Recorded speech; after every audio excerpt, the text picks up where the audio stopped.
to the class, joint class of regular 44A for regular 44B, regular 43A, and regular 43B.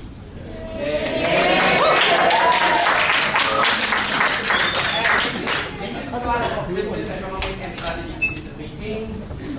And I thought that some people will come, which is not from this class. That's why I put the language instruction can be English and Bahasa. But since all of you are regular MBA, so the language will be English. Okay.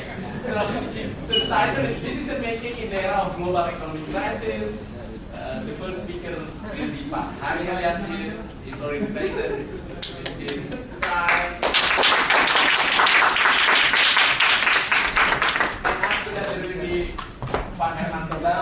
Vice Minister, Pak Dasep Ahmadi, the CEO Sarimas, Ring and Munining, and Pak Sumariano.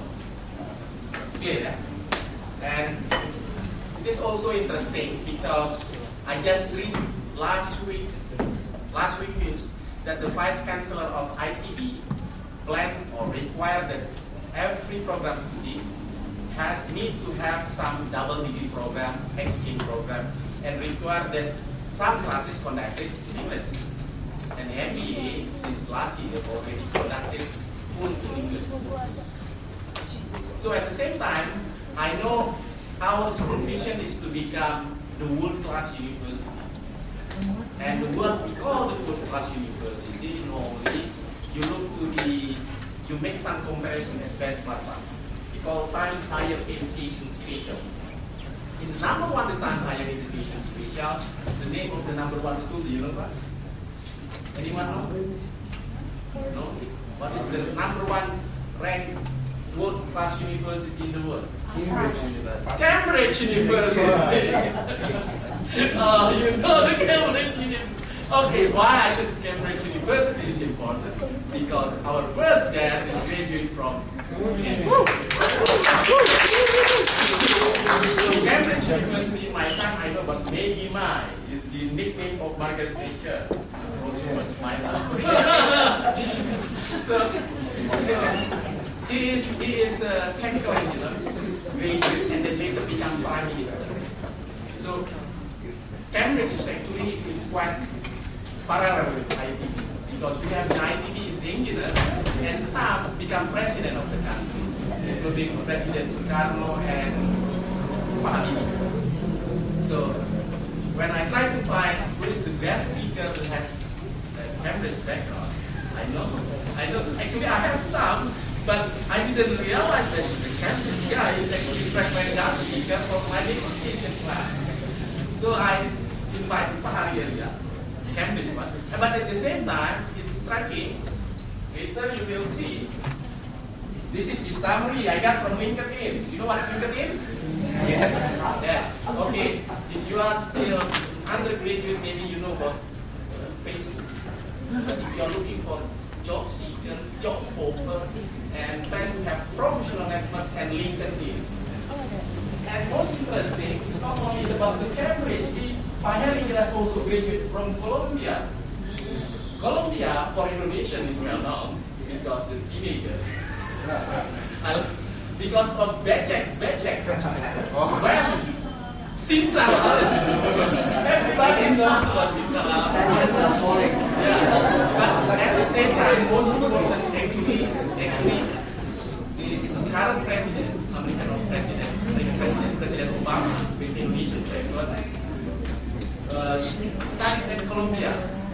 But because at the same time, I think maybe he studied at the same time, the same year with Pak Hary Elias, maybe President Obama decided to go to Harvard. But then Pak Hary Elias continued and graduated at Columbia. So our guest speaker is very special because graduate from the two Ivy League university, Ivy League from UK called Cambridge or Oxford, and the Columbia, the Ivy League from United States. Attended two university and both have 2 degrees. 2 degrees in Cambridge and 2 degrees in Columbia. So as the benchmark, I think the first speaker will be will be your idol. You really want to become an expert in study.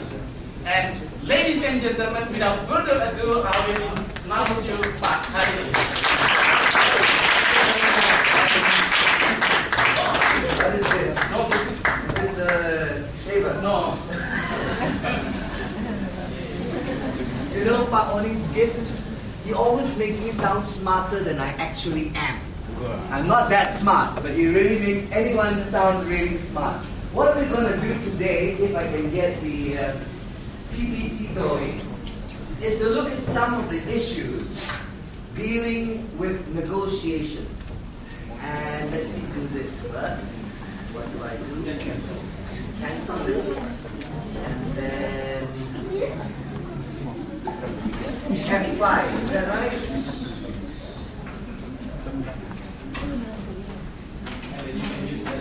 I can use this. Or this one. See, I'm not trained in the performing arts, so. And I put this one.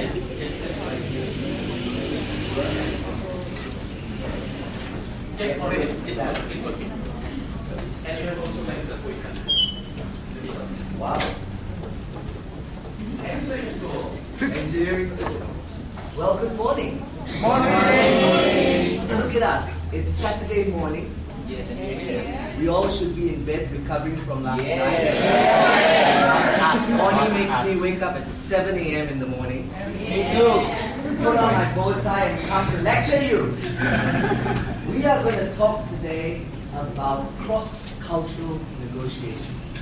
You see, despite my degrees, I am more of a practical man.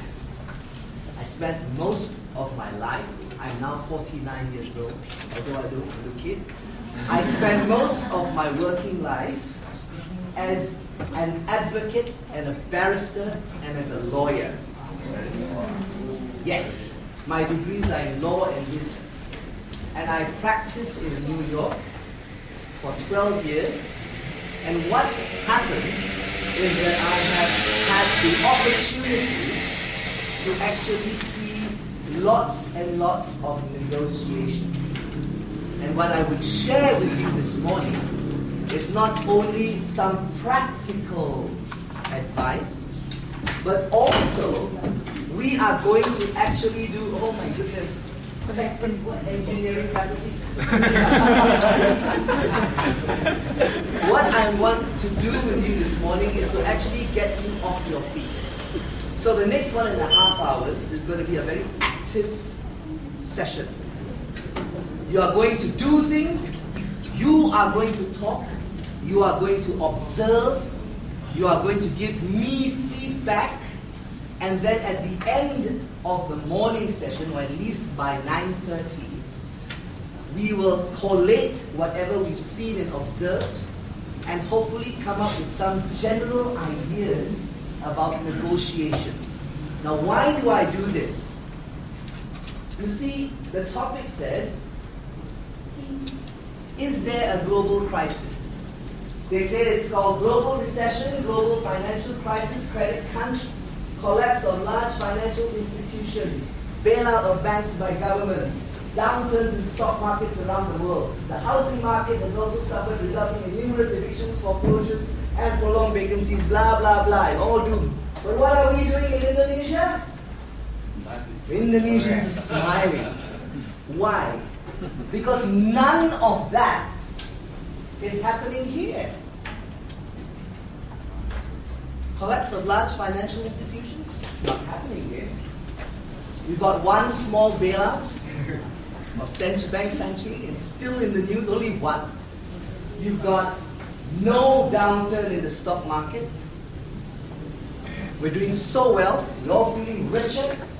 The housing market has suffered. My God, our houses have gone up by 15 to 20% last year. So where's the financial crisis in Indonesia? We're not feeling it yet. But although we are smiling, I love this, excellent. I thought it was a shave.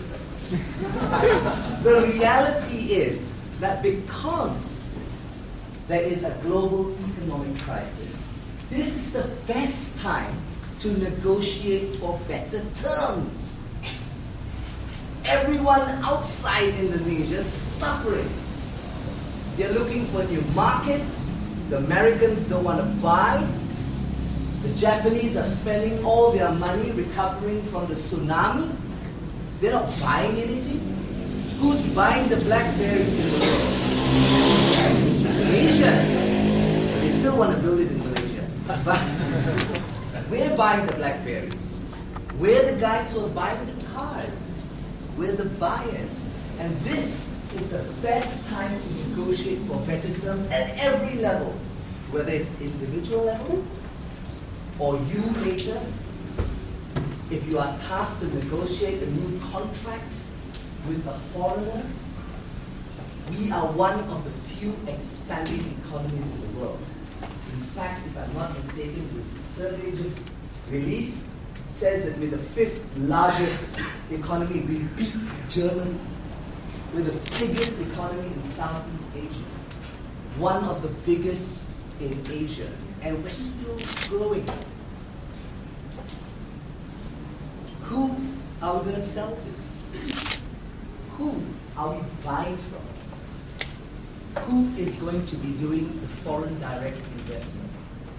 It's all going to be us going there now to buy, or they want to come in to penetrate into our market. It's a global economy. 5 years ago, 10 years ago, people were not interested to do business in Indonesia. Our biggest export was foreign maids. Now it's kelapa sawit. They all want our kelapa sawit. They all want our oil. They all want our copper. They all want everything from us. And you find that this gives us the opportunity to always negotiate with foreigners. One thing that's lacking in Indonesia is that because we have been so insular, because we've always only done business with Indonesians, right? We haven't yet had the history, the experience, and the soft skills to deal with foreigners. You see, like the Singaporeans are very good at cross-cultural negotiations. See, Singaporeans have nothing. They don't have oil, they don't sell anything, they're just brokers. All they do is buy and sell, buy and sell. But because of the structure of their economy, they need to know how to negotiate. Whereas Indonesians, because we've always lived in an oligopoly, we don't necessarily want to sell to somebody abroad. We don't have that same experience in dealing with foreigners. What's culture? Culture is a product that reveals itself. That's a lot of words. Basically what it means is, culture is your attitude. When you go to the negotiating table, what do you bring with you? What personality do you bring with you? What are the tips? What are the body languages? What are the kind of hidden meanings do you get when you negotiate with somebody from a different culture?